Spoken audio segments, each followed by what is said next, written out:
Magandang araw po sa inyong lahat. Ibabahagi ko lang itong kwentong nangyari sa aking kaibigan. Siya nga pala, tawagin niyo akong Dindo. At yung kaibigan ko naman ay itago na lang natin sa pangalang Alan.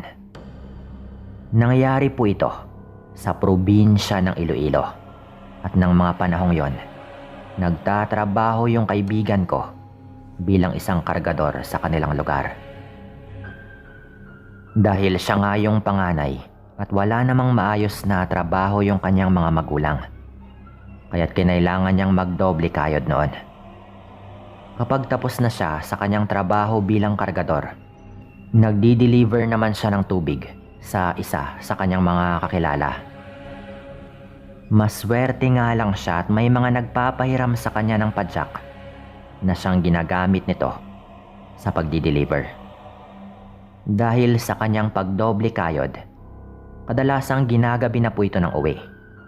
Hindi pa noon uso yung flashlight, kaya tanging gasera lamang o solo ang siyang ginagamit ng mga tao. Minsan dahil sa pagmamadali ng kaibigan ko, ay nakakalimutan nga niyang magdala ng ilaw. Hindi rin kasi ito nakakabili ng flashlight na di baterya dahil nga sa kanyang pagtitipid. Isang pagkakataon nga noon, dahil araw yon ng kanyang pagdi-deliver ng mga gulay sa palengke. Kagaya nga ng dati, ay mag-alas 6 na nga noong matapos si Alan sa pagkakarga niya roon para dalhin sa mga pwesto sa gulayan. Pagkatapos po nun, tumungo siya sa kanyang kaibigan na siyang nagpapahiram sa kanya ng padyak dahil mag-iigib pa nga siya ng tubig. Pagod na rin po ito noon, pero alam niya sa kanyang sarili na kailangan niyang kumayod para sa kanyang mga kapatid at magulang. Dahil medyo may kalayuan nga yung kanyang pinagkukunan ng tubig, natapos si Alan sa pag-iigib noong malapit na ngang mag-alas 7. 3 beses po kasi siyang umigib, dahilan para mas lalo pa nga siyang natagalan. Pagkatapos naman nun, nagpasya na rin siyang ibalik yung kanyang hiniram na padyak sa kanyang kaibigan. Nasakto rin noon na may biniling atay ng manok ang kanyang kaibigan at binigyan nga siya nito nang sa gayon daw ay may ulam nga nila. Nagpasalamat naman ng sobra itong si Alan dahil hindi na nga siya bibili ng kanilang uulamin para kinabukasan. Iniisip na nga nito kung anong luto yung kanyang gagawin doon. Ngumiti na lang nga rin yung kaibigan ni Alan at agad siyang biniro nito na baka harangin siya ng bagat sa daan. Dahil maliban sa gabi ng araw yon, ay meron pa siyang dalang atay ng manok at baka maamoy raw yon ng kung sino mang gumagalang aswang. Ayon sa kanyang kaibigan, baka mabanguhan daw doon yung aswang at sundan daw siya sa kanyang pag-uwi. Napailing na lang si Alan noon at napatawa sa kanyang kaibigan. Sinabi nito na hindi nga siya takot sa kung anumang nilalang ang posibleng humarang. Dagdag pa nga nito, handa siyang makipagbuno kung sakaling may haharang sa kanyang daanan na isang aswang.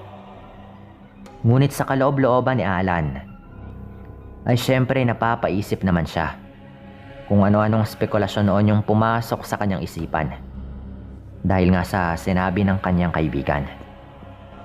Natanong naman agad ng kanyang kaibigan kung meron ba siyang solo na agad namang inilingan ni Alan. At dahil doon ay pinahiram nga siya ng kanyang kaibigan ng gasera. Gawa ng medyo palalim na nga ng palalim yung gabi, kaya't nagpaalam na rin yung kaibigan ko na uuwi na dahil medyo may kalayuan pa nga yung kanyang lalakarin. Sinabihan na rin siya ng kaibigan niyang mag-iingat sa kanyang daan, lalo na't mag-isa lamang siyang uuwi. Tumango na lang din si Alan noon, tsaka tuluyan na ring umalis. Sa kadahilan ng wala rin ngang masasakyan noon, naglakad na lang siya sa madilim na daanan.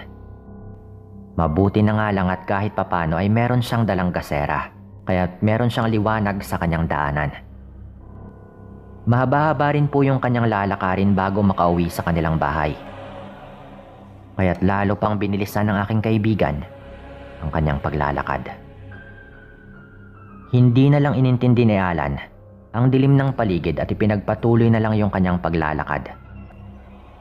Nung nangalahati na nga siya sa kanyang lalakarin, ay doon nakaramdam ng kakaiba si Alan. Ayon pa nga dito, noong una ay hindi naman daw malakas yung hangin. Ngunit nung nasa kalagitnaan ng araw siya, parang may ibang hangin daw na sumasabay sa kanyang paglalakad. Kumbaga, parang pabugso-bugso lamang daw yon na may pagkakataong nagiging malakas at mahina din kung minsan. Tamang-tama para makaramdam siya ng kaunting kilabot. Napaisip raw siya noon na baka pinaglalaroan na siya ng kung anumang elemento. At sa kadahilan ng yon, ay lalo nga niyang nilakihan ang kanyang mga hakbang. At binilisan din daw niya ang kanyang paglalakad. Dahil kakaiba pa rin yung kanyang nararamdaman, sinubukan daw niyang itaas ang kanyang hawak na gasera. Habang ginagawa raw niya yon, iginala rin niya ang kanyang paningin dahil pakiramdam niya ay merong nakatingin sa kanya. May naririnig din daw siyang mahinang huni ng ibon na hindi naman pamilyar sa kanya. Walang ano-ano ay may isang ibon yung biglaang dumaan sa kanyang ibabaw. Muntikan na siyang mahagip nito, pero nagawang ibaba ni Alan ang kanyang gasera. Tsaka agaran nga siyang napayoko. Sinundan na lamang nito ng tingin ng naturang ibon hanggang sa mawala na rin yon sa karimlan. Iba na nga noon yung pakiramdam ni Alan dahil doon, kaya lalo pa niyang binilisan yung kanyang paglalakad. Ngunit nakailang hakbang pa lamang daw siya ay meron siya ulit na narinig. Napagaspas ng pakpak na animoy nakasunod. Dahil doon, itinaas ulit ni Alan ang kanyang gasera. Tsaka napatingala daw siya sa kanyang ibabaw. Laking gulat na lamang niya noon nang muling dumaan sa ibabaw niya ang isang ibon. At talagang kamuntikan na raw siya rito. Nang mga sandaling yon, ay klarong-klaro ng araw kay Alan yung anyo ng ibon. Noon lang din daw siya nakakita ng ganoon kalaking nilalang. Na halos 2 dipa daw yung lapad ng kanyang 2 pakpak kapag pinagsama. Napamura na lamang siya nang wala sa oras nang sa ikatlong pagkakataon ay dumaan sa kanyang ibabaw yung nilalang. Gawa nun, hinamon niya yung aswang. Dahil alam niyang aswang yon, at wala siyang naging pakialam kung nakakaramdam na nga siya ng takot. Ngunit dahil hindi naman lumalapag sa lupa yung nilalang at parang tinatakot lamang daw siya nito, hindi nagpatinag yung kaibigan ko. Ilang ulit niyang minura yon at hinamon. Hanggang sa medyo malapit na nga raw siya sa kanilang bahay, pero hindi pa rin tumitigil sa pagsunod yung aswang na yon. Sinusubukan din ni Alan na itaas ang kanyang gasera noon nang sa gayon ay matakot yung naturang ibon kung sakaling muli itong magtangkang dagitin siya. Kalaunan, nawala na rin daw noon yung malaking ibon na sumusubok sa kanyang dumagit. Ngunit kahit na ganoon, ay hindi pa rin daw nawawala yung kanyang pangingilabot na nararamdaman. Gawa nun, lalo siyang naging alerto sa kanyang pagmamatsyag sa paligid. At katunayan nga raw ay iniisip na rin daw niyang baka mas mabuting tumakbo na lang. Pero ganoon na lang daw yung kanyang gulat noon nang may marinig siyang ingay na parang may bumagsak. Dahil doon, ipinagpatuloy niya ang kanyang paglalakad at nagulat siya nang malamang doon pala bumagsak sa isang lumang kubo ang kung anumang kanyang narinig. Saglit nga siyang natigilan noon at tinignan yung kubo na sa pagkakaalam niya ay hindi na nga tinitirhan. Ngunit napakunot noon ang kanyang noo at pinanindigan nga siya ng balahibo nang makarinig siya ng mga pagkaluskos doon sa kubo. At ang kanyang takot ay nadagdagan ng pagkakuryoso, kaya marahan siyang lumapit sa kubong yon. Nawala na ngang pinto at halos sira-sira na rin daw yung dingding. Pagkarating ni Alan sa may tapat nun, ay agaran daw niyang inilapit doon ang kanyang hawak na gasera.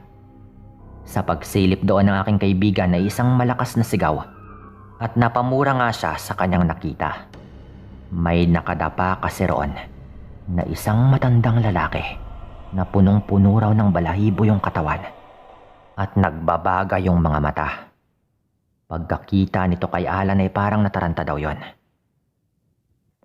Mabilis na napabangon yung matanda at inilabas yung kanyang dila. Umangil din daw yon at nagsimulang maglaway. At sa kadahilanang bigla ang takot yung naramdaman ng kaibigan ko, hindi kaagad siya nakagalaw. Tila nahimasmasan lamang daw siya noon nang mapatayo yung matanda at umakmang sumunggab sa kanya. Muntikan pang matapo noon yung supot na dala niyang may lamang atay ng manok.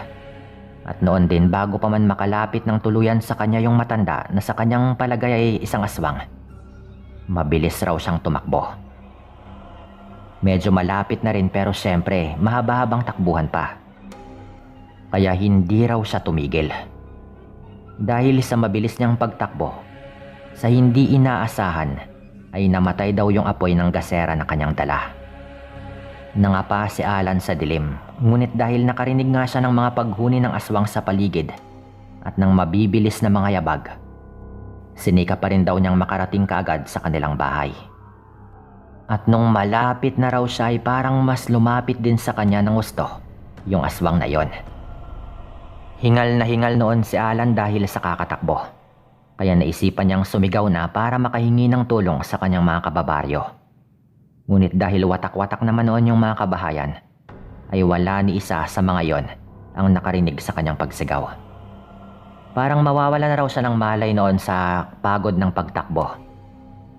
Pero nang marinig niyang tumigil yung yabag sa kanyang likuran at merong umangil, ay nataranta daw siya ng sobra.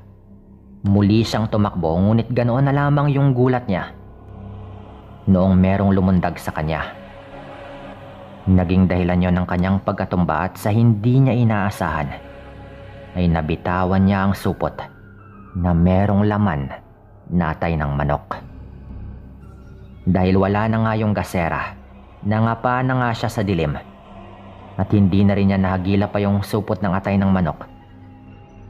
Naiuuwi sana niya sa kanila. Walang ano-ano ay nagtaka si Alan dahil biglang nawala yung nilalang na lumundag sa kanya kanina. Kahit wala nang palatandaan ng aswang sa paligid, hindi pa rin noon nawala yung pangingilabot ni Alan. Bumangon na nga siya at nagpasya nga siyang tumakbo pa uwi sa kanila. Pero may narinig pa raw siyang parang sumisinghot noon na ingay sa paligid. Napakunot nga siya noon. At nang makuha yung gasera ay naisipan nga niyang muli yung sindihan. Ayon kay Alan, mabuti na nga lang daw at hindi yun nabasag. At saktong pagkailaw nga niya ng kanyang gasera, nakita raw niya sa may bahaging dinaanan niya ang mabalahibong matanda. Nagmistulang hayop daw yun habang nakadapa sa lupa at merong kung anong ginagawa. Noon din ay napagtanto nga ng kaibigan ko na mukhang nilalantakan ng aswang yung atay na kanyang dala. Napamura si Alan dahil natakot din siyang lapitan siya ng aswang na yon. At doon na nga po siya kumaripas ng takbo. Dire-diretso na po noon yung kaibigan ko at hindi na nga siya lumingon dahil baka kung ano pa yung mangyari sa kanya. Pagkarating daw niya sa kanilang bahay, hindi na rin siya nakapagpigil pa. Sinabi niya sa kanyang mga magulang yung kanyang naging karanasan.